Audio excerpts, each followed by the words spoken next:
দুনিয়াতেও শিক্ষা দেওয়া হয়, আখিরাতেও শিক্ষা দেওয়া হয়।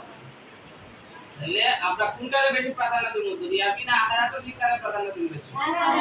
আখিরাতের শিক্ষারে দাও প্রাধান্য বেশি দেব। তাহলে এটা কোরআন মাজিদ আমরা ধর্মীয় কিতাব, আমরা কিতাব ধর্মীয় এই কোরআন মাজিদ যে পড়ব এ হইল দুনিয়ার মাঝে সর্বোত্তম ব্যক্তি, আর যে পড়াইব এও দুনিয়ার মাঝে সর্বোত্তম ব্যক্তি। এটা না কইছে না যে বাংলা যে পড়াইব, হ্যাঁ ইংলিশ যে পড়াইব, অঙ্ক যে পড়াইব এ দুনিয়ার মাঝে সর্বোত্তম ব্যক্তি কইছে না। যে বাংলা পড়ব, যে ইংলিশ পড়ব, যে অঙ্ক পড়ব এ দুনিয়াবি শিক্ষা এ দুনিয়ার মাঝে সর্বোত্তম কইছে না।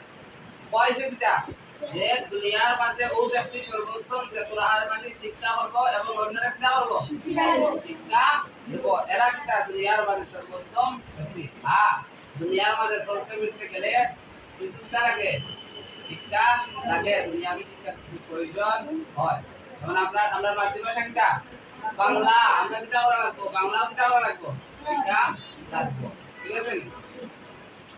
এখানে কোরআন মাজিদ শিক্ষা ব্যবস্থা করছেন হুজুরা, দেখি সব আইবা ধরিয়া পড়বা। আর আমি মনে করি আজকে মাতানোর হুজুরের লাগে পরিচিত আমার, এখান থেকে মনে করো আমি বাড়ি থেকে আমার হুজুরের লাগে দেখা হয়েছে, আলাপ হয়েছে। ওই জুড়ে আস্তে ধরে ধরিয়া আমার মনে করো মাতানোর এখানে নিয়ে আসছেন, আমি মাতানোর একটু আনতেও পারছি না।